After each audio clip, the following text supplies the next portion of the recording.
İyi günler arkadaşlar. Kanalımıza hoş geldiniz. Yepyeni bir video ile karşınızdayım.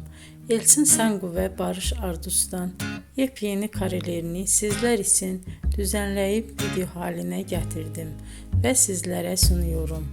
Umarım beğenirsiniz.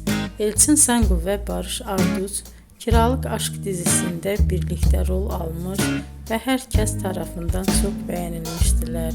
Biz de onların en güzel ve en özel karelerini sizler için hazırladık.